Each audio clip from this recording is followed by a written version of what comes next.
Richard, you obviously weren't involved on Tuesday night, but a massive victory for the club, wasn't it?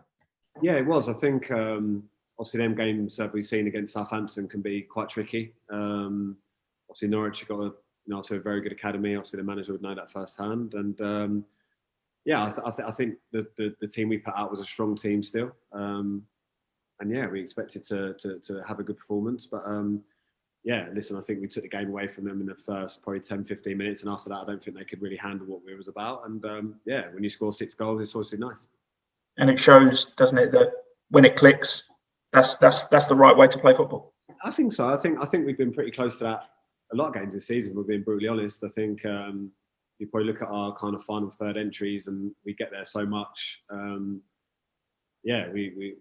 just lack that little killer pass sometimes, or when it does happen, like you say, they take the Charlton goal for example. When we find that killer pass, we end up usually scoring. So I think in general, like I say, our kind of box to box stuff is very, very good. I think the kind of stats back that up, in not just possession stats, but I think least shots on our goal and a lot of final third entries. So I think we're definitely on the right path. And like I say, we just got to tighten up on a few things. But yeah, I think if you actually look at our performances throughout the season, I think they've been actually pretty strong, really.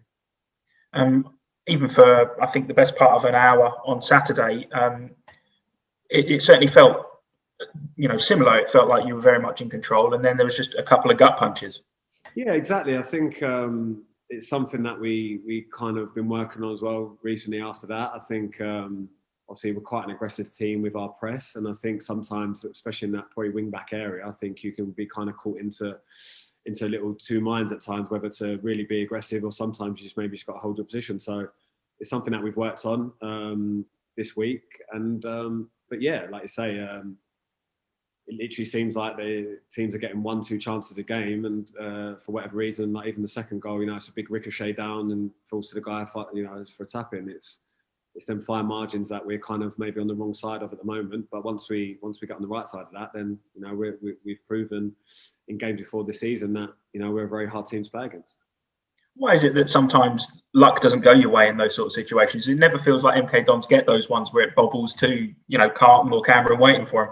No, I agree. I have to agree. I think we kind of said that afterwards. I'd love us to have a goal like that. I've not seen it. Usually ours is 15, 20 passes, unbelievable bit of play, and slide through and goal. So listen, I think in football, I think it does work. It does work itself out. I think when you're in it and you're invested in it, I think at times it's it can feel like quite cruel and you get frustrated. But yeah, the only way is you keep working hard. You keep analysing. You keep working hard. You keep trying to find out what you can do better as individuals and as a team, and that's what we keep doing.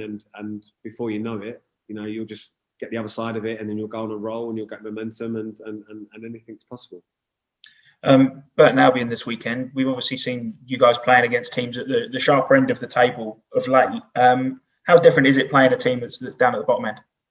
Yeah, I don't think it changes too much, if I'm being brutally honest. I think Burton have picked up their form, I think, recently as well. I think they've had some decent results. So yeah, I don't think our mentality changes really from who we're playing. I think we're just so focused on obviously we see what team the team we're playing against, their strengths and weaknesses for sure. But I think in general, like I say, we just go into every game just trying to win it and trying to produce the best performance. And so yeah, I don't think the mindset changes too much. I think we just go into it Saturday, fully confident and just try and get a positive result. And of course, a manager in the dugout that you know quite well. Yeah, exactly. No, I'm really pleased with Bucko actually.